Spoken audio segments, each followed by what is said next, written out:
All right, so with that, I'm here to introduce our first keynote speaker, Jane Namuganga.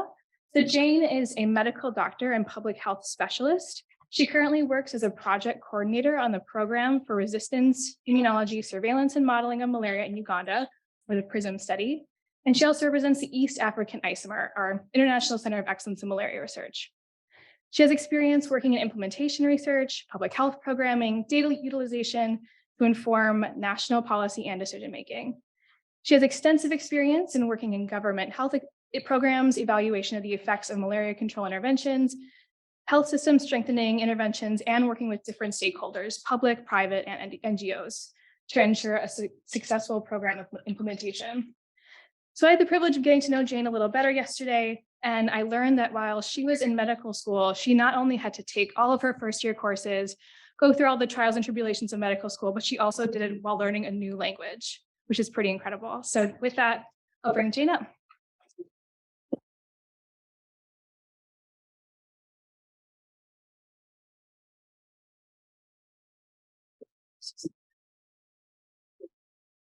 Good morning, everyone. I'm privileged and honored to be a keynote speaker today. I'll talk about the challenges of malaria control in a high burden setting. I work with IDRC. I'll talk about that later, and we have many partners as shown on the slide. I'll talk about the malaria burden in Uganda, how we've tried to improve malaria surveillance, how we've used this enhanced surveillance system to assess impact of key control interventions. These include the long-lasting insecticide on nets, the indoor residual spraying of insecticide, case management with SCPs, and then we'll talk a bit about recommendations and policy implications. In Uganda, the malaria burden is high. In 2021, we were ranked third globally, and national trends in the malaria burden have provided a mixed picture. We've seen significant progress when you look at what the malaria indicator surveys have shown us. On your right, you can see the tiny graph that the parasite prevalence has gone down from 42% in 2009 to about 9% in 2018-19. However, when you look at the World Malaria Report of 2021, this consistent progress is not seen. Of course, as you see in the graph below. However, we also have to note that different methods are used to measure these indicators. Despite this mixed picture, the Ugandan National Malaria Control Division, under the 2020 to 2025 strategic plan, proposed transformation of targeted districts from control to elimination, and also it conducted epidemiological stratification to inform tailoring of intervention packages. More recent trends in malaria from 2018 have shown that the malaria cases have gone up. On the x-axis is the month and year, and then we have the number of confirmed malaria cases. The blue line is 2018, which is the lowest number of malaria cases reported. When we went to 2019, the numbers were higher. 2020, they came a little bit down. 2021, they went back up, and then now in 2022, we see that the cases are way higher than all the years. The malaria burden in Uganda is highly heterogeneous, as you can see in the map. We have places of high endemicity, moderate, and low endemicity. What malaria control interventions have been rolled out? One is surveillance, which, as we all know, was declared as a core intervention for malaria control by the WHO Global Technical Strategy for Malaria. We've also used long-lasting insecticide nets, indoor residual spraying of insecticide, and case management of malaria with SCTs. With routine surveillance for malaria, this is the only source of longitudinal malaria surveillance data. And we use the HMI system in Uganda, which entails primary data collection on standardized paper-based forms. Then we have manual tallying to generate aggregate data. This is also recorded on paper-based forms. Then the aggregate data is entered into DHIS2, which is a computer-based national platform. And then we have routine data cleaning at district level sporadically. This is just a screenshot of one of the the weekly and monthly reports that where they've input the aggregate data after manual tallying. It collects a number of variables, including total malaria cases and confirmed malaria cases. There's been improvement in timeliness of reporting, as well as completeness of this HMIS data over time, but the challenges with data accuracy still exist. We came up with the Uganda Malaria Surveillance Program from about 2006 to date. This is an enhanced malaria surveillance system. We do outpatient malaria surveillance activities at 76 sites currently, as you can see the geographical spread in the map on the right. And these were opened at various times from 2006 to 2022. They are found in 45 districts. 32 districts have paired MRCs. They don't have any recent history of IRS, and they're part of the cluster, the lineup 2 cluster randomized trial, which I'll talk about later. We have 12 districts with a single malaria reference center, where we have 3 of those sites have IRS ongoing. 2 sites IRS was recently stopped, and 5 sites are in low endemic areas that have no IRS. We have a database of over 6 million patient visits, and we add about 120,000 observations every month. What are the principles with this enhanced surveillance system? We collect individual level data from every patient, then we enter it electronically into a database, and then we merge the databases from each site. We clean them, and then we standardize this data. We emphasize strongly data quality, and we build capacity at the facilities where we work. On the right is a screenshot of what the access database looks like where the data is entered.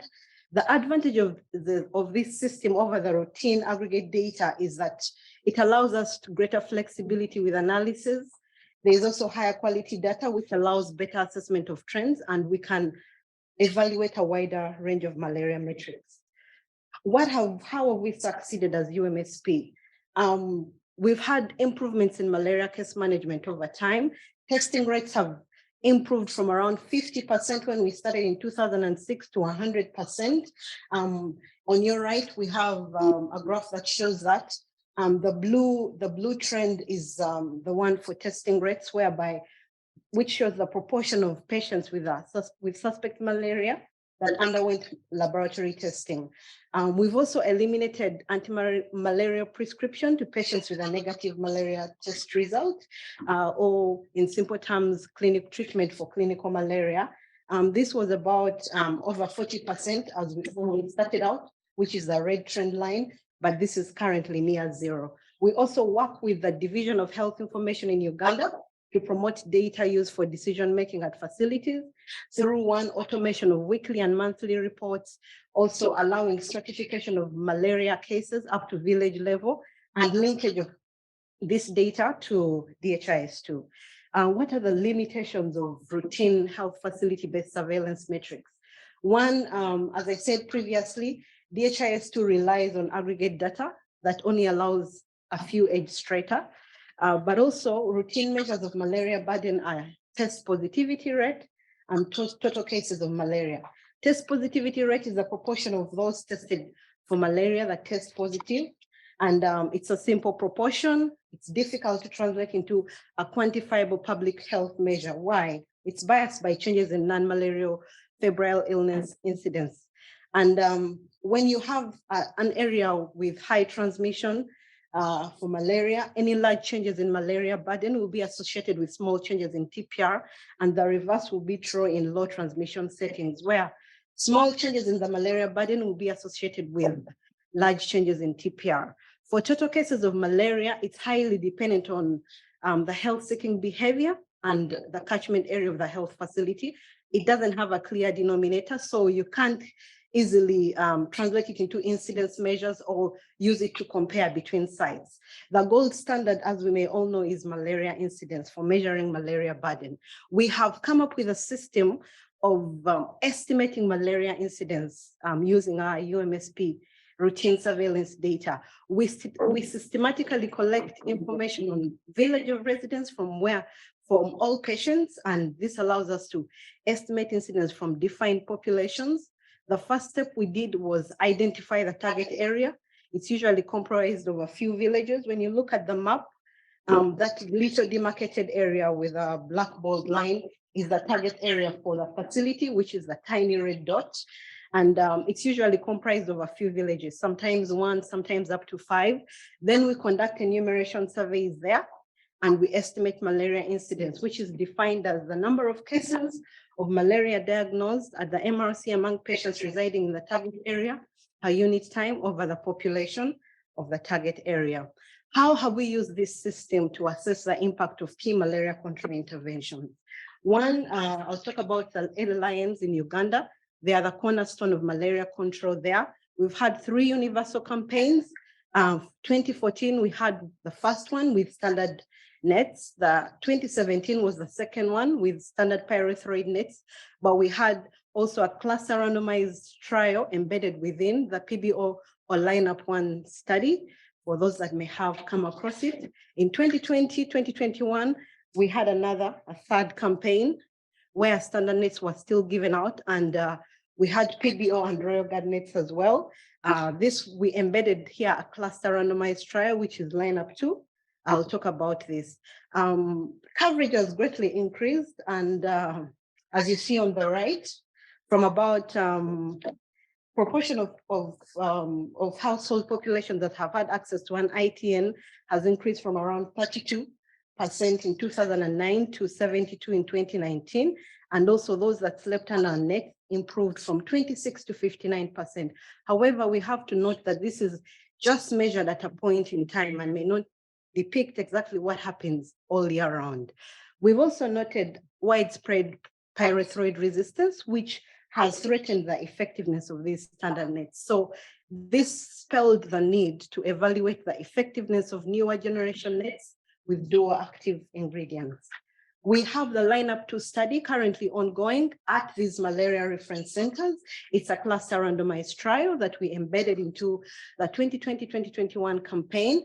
We are comparing 2 newer generation nets, the PBO net, which contains piperonyl butoxide as synergist, and deltamethrin, a pyrethroid, and also Royal Guard lines that contain pyriproxyfen, an insecticide growth regulator, and alpha cypermethrin, a pyrethroid. We have 64 clusters, and these are defined as target areas around the existing MRCs.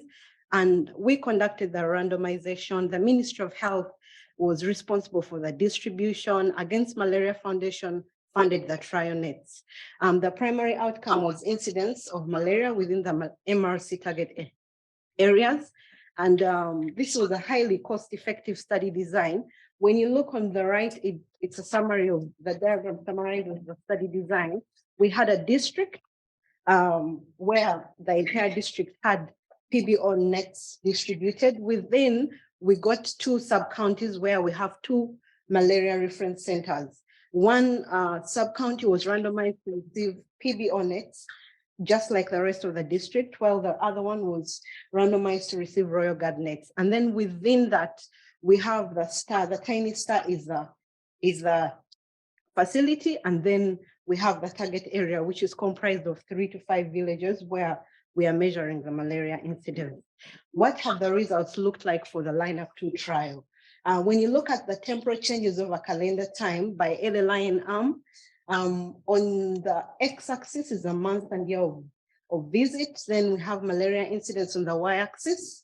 The orange bars show you when the distribution happened. It didn't happen at the same time. It usually happens in waves. So we have wave 1 to wave 6. But for the particular study districts, they had nets distributed from wave 3, wave 4, and wave 5B. So we note that when the nets were distributed, you see that the incidence of malaria begins to go down.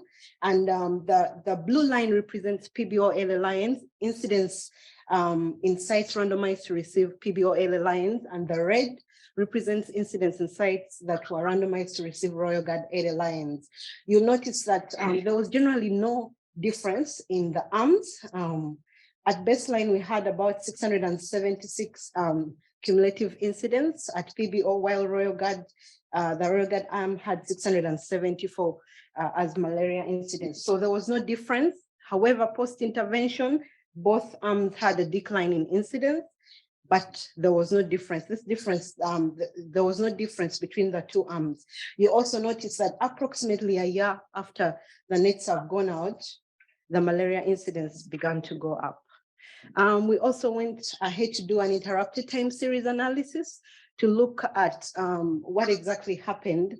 We compared a counterfactual, where we used data before the airlines went out, and then the observed trend of malaria incidence. And here we note that from 0 to 12 months, in the first 12 months when nets went out, we had a 15% decline in the incidence of malaria, which was modest.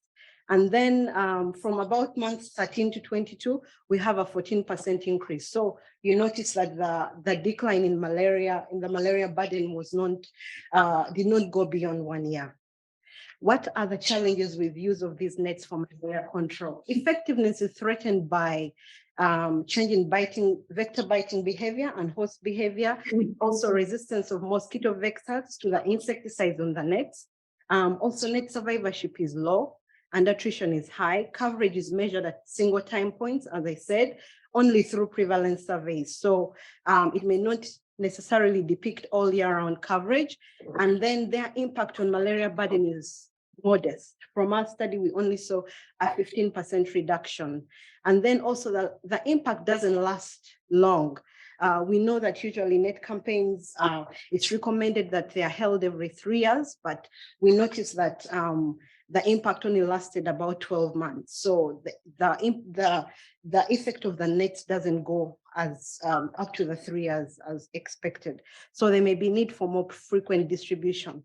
We also have IRS in Uganda, which is indoor residual spraying of insecticide. This was reintroduced in 2006 for the first time since the 1960s. And between 2006 and 2014, we had it in 10 districts in northern Uganda. In 2014, it was moved from the 10 to other 14 in northern and eastern Uganda. In 2022, we've had it stopped in 6 of the 14 districts. And then over time, we've used the UMSP data collected at these malaria reference centers to evaluate the impact of starting and sustaining the IRS, starting and stopping IRS over an extended period of time that involved repeated rounds with different formulations. So when you look at the timeline below, it shows you the different chemicals that were used. From 2009 in the 10 districts in the north, it was bendiocab. Then when they moved to the 14 districts in northeastern Uganda, from 2014 to 2016, it was still bendiocab. Then 2016, we switched to actelic, and then Fludora Fusion in 2020 to date. The map shows you the coverage of the IRS districts from the 10 in the north to the 14 in northeastern Uganda. What was the impact? What did we see following IRS? So we have sites where IRS was stopped. They had a round of IRS and then they stopped it. When we analyzed data at these 3 sites, we saw that 10 months after IRS was stopped, we had a 5-fold increase in the malaria incidence compared to the baseline. When we looked at the 5 sites where we have had IRS sustained over 5 years, when you look at the graph on the left, you have case counts on the y-axis, and then the months since IRS was initiated. We had a modest reduction in malaria case counts in the first 3 years after IRS was initiated. And then we had a substantial sustained drop in the malaria case counts after year 3, that is year 4 to year 5. And this was almost a 7-fold decrease in malaria cases in the year 4 and year 5. When we looked at, when we did the analysis further to look at what happened in year 6 and 7, we noted that the cases began to increase in the 6th year after IRS was initiated. Please note that this coincided with a change in insecticide formulation to a clothianidine-based formulation from actelic. So here we noted a 39% increase in the malaria cases, higher than the pre-IRS levels. We also compared malaria burden in IRS versus non-IRS district during the 6th and 7th year of the IRS program. And we noticed that when you look at the graph on your left, it shows malaria cases and month and year of visit. At the beginning, the light brown line is malaria cases at the non-IRS sites, while the dark line is malaria cases at IRS sites. In the beginning, from January 2020, you notice that there's a significant difference and cases are higher at the non-IRS sites than the IRS sites. However, as time went on, the malaria cases at IRS sites were trending upwards, while the cases at non-IRS sites were trending downwards. And in 2020, the cases were significantly lower in IRS, but this trend reverses in 2021. So this difference was not statistically significant. We also looked at a bit of trends, just raw data, trends in malaria cases from 2015 to 2020. These are IRS districts. The different lines show the different chemicals that have been given out, that have been deployed for IRS. The dark blue is bendiocab, the light blue is actelic. Then we had fluorofusion. And you notice that in 2014 at the start, for all the different sites, the cases were lower with peaks right before IRS is given out.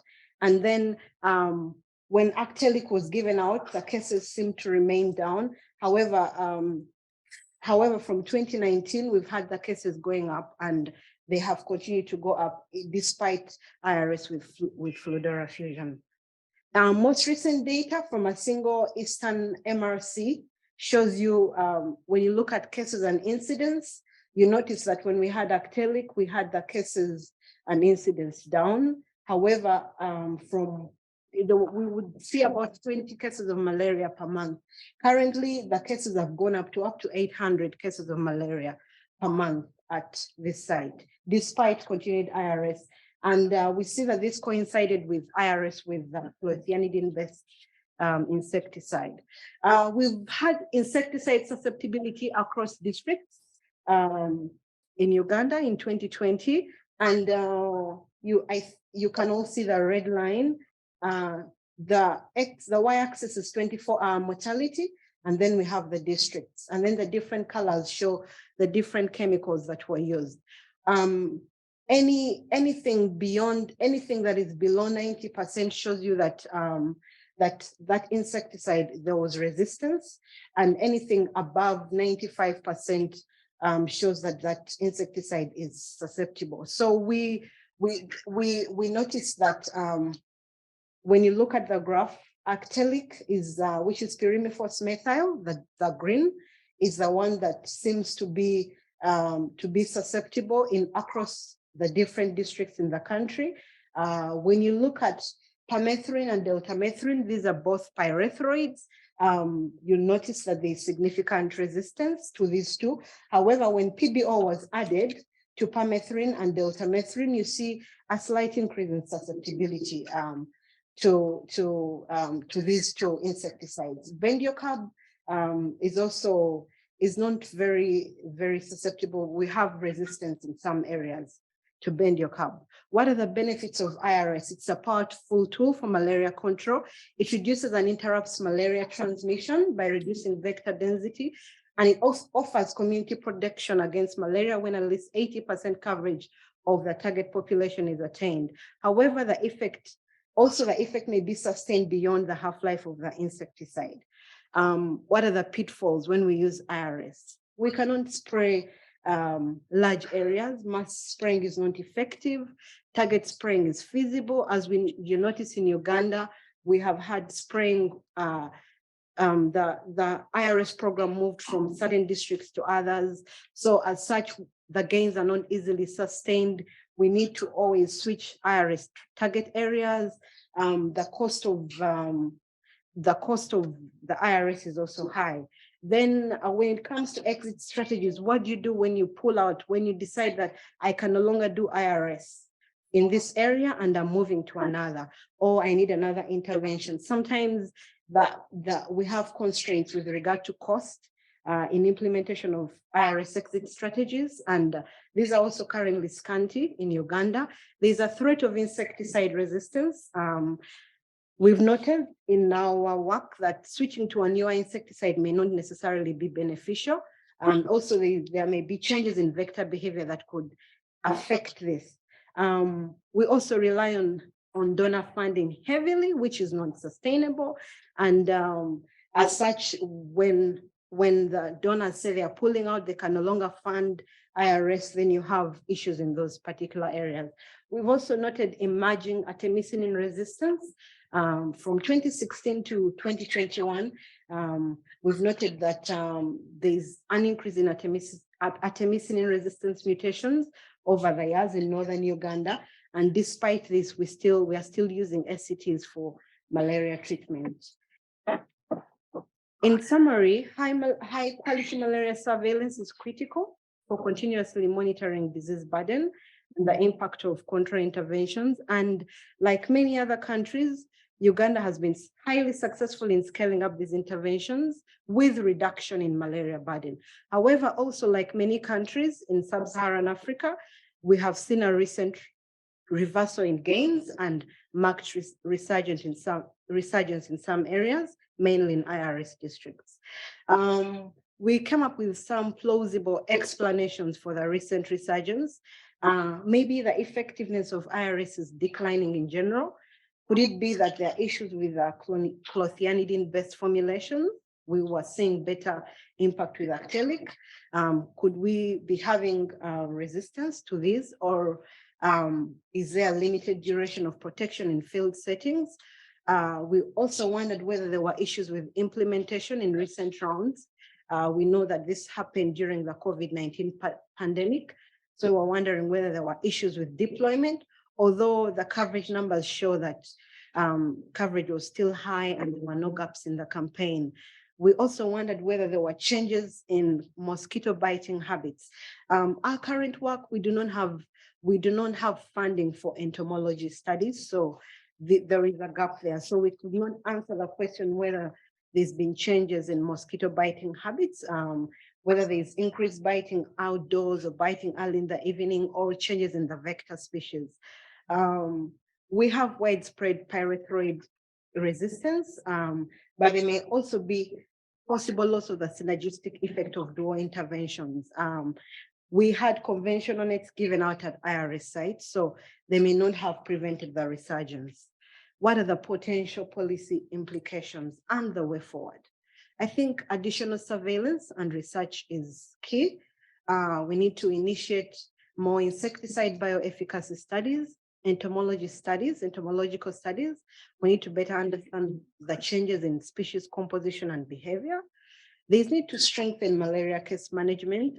The Ministry of Health is working to ensure that there's adequate supply of all malaria commodities for diagnosis and treatment. That's the SCTs and the RDTs. We could consider changing insecticide formulations for both IRS and LLINs. Could we switch back to actelic with the next round? Or we also have plans to evaluate the new interceptor G2 net during the next campaign. There is also consideration of implementing or scaling up additional interventions, like seasonal malaria chemoprevention. SMC is currently being implemented in a region in northern Uganda, in Karamoja region. We also have IPTI, intermittent presumptive treatment of malaria in infants, and intermittent presumptive treatment in school children. There's also plans to scale up integrated community case management for malaria. And we also have currently studies ongoing about housing modifications and how those can avert malaria. Then we could also explore studies of novel interventions like malaria vaccines, monoclonal antibodies, and newer generation nets and insecticide. And critical is for the government to increase funding for malaria control. I would like to acknowledge IGRC, where I work. We conduct research in infectious diseases, malaria, HIV, and TB, and other diseases. We build capacity through research and training. We do molecular biology, entomology, immunology, epidemiology as listed. And we majorly our mandate is we also disseminate our results to research of our research and promote an evidence-based approach to policy making. I want to thank the PRISM team, which is the East African ISEMA, Ministry of Health, that we work very closely with to ensure that this work is successful. USAID PMI that funds the IRS, Global Fund, WHO, and that shows it's a photo of different partners from different walks of life that we work with. Thank you very much.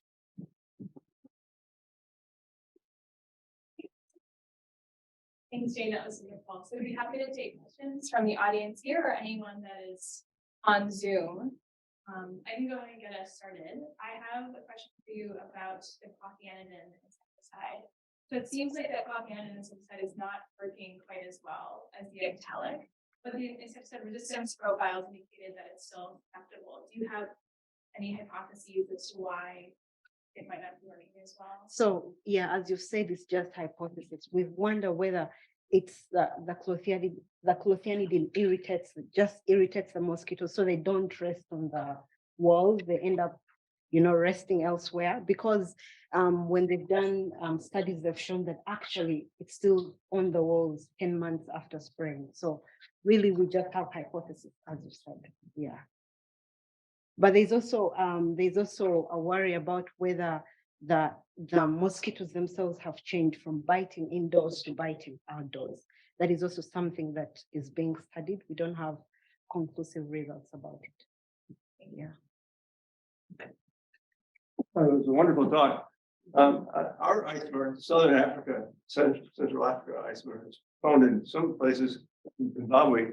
There are religious groups that really don't want to participate in screening or training. Is that in Uganda? No, interestingly not. When you look at coverage of virus, for the first round of virus in northern Uganda, it was low. As we've progressed, acceptability is very high. We've only had challenges with Actelic because it irritates bedbugs, so people say we don't want it. But with regard to religious, and no, we haven't had any sort of hurdles with IRS. Yes, I was wondering if you could talk a little bit more about some of the ongoing housing modification studies that you have. Are any of them experimental, and what types of housing modifications are you looking at? Okay, I'll try.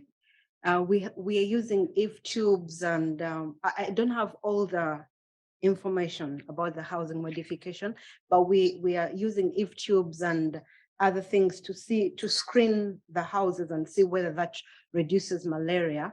But with regard to that, we've also had a bit of challenges with acceptability and also the kinds of houses that people have. Yeah, so that's all I can give you at the moment.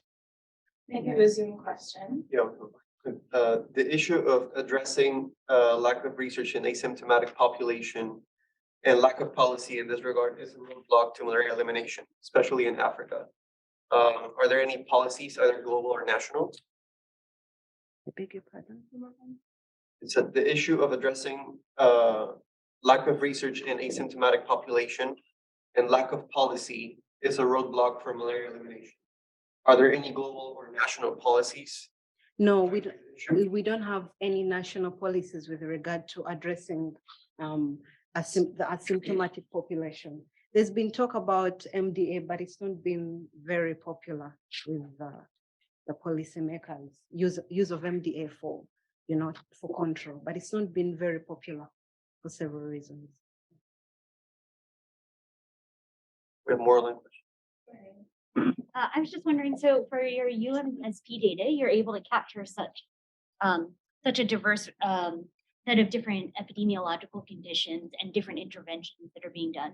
But are there any parts of Uganda that sort of are maybe doing slightly different things, or areas that you would think you would want to expand next to sort of capture more of the different epidemiology of what's happening in malaria? Yes, so we have areas in Uganda that they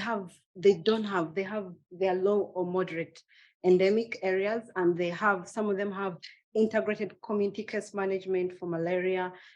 We have an area in West Nile where they've decided to do IRS with clothianidin. Despite this, they think that maybe it might play out differently. So majorly across the country, it is nets, it's LLI distribution. And then we've had ICCM that is being put out in pockets, small areas here and there, but not many other contra interventions. We've had studies that have looked at IRS and MDA in small areas as well, and that was successful, but it wasn't picked up. We've had seasonal malaria chemoprevention in Karamoja region. That's also currently ongoing. There's plans to maybe roll out the vaccine when we get it. Yeah, so those are the major ones. I have a question from Agay Kumi from Ghana. You mentioned malaria trends in IRS sites were up over time. I would like to know if there is a specific reason why the malaria trend went up at the IRS site.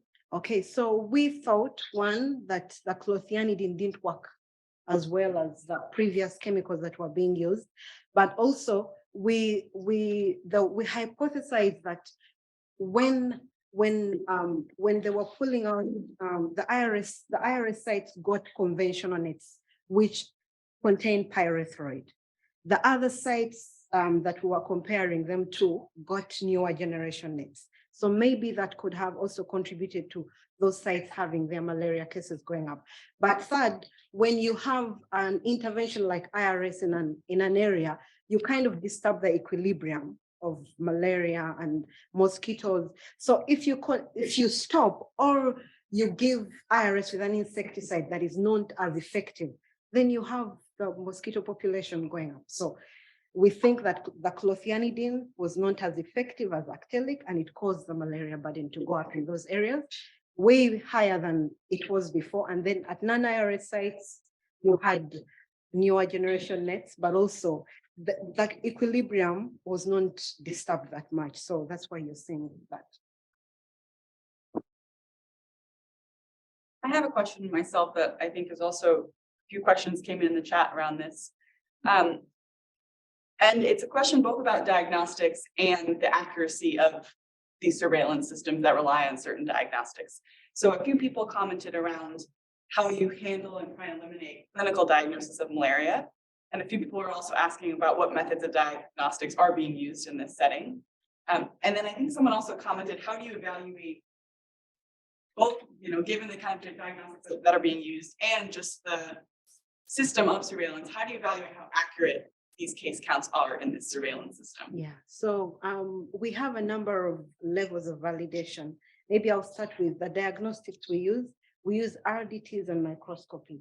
At these particular sites, we ensure that we have, it's called quality control for microscopy. So you have slides collected from time to time, and you have a third reader looking at them and then giving them the results, and also providing continuous mentorship on diagnosis for malaria.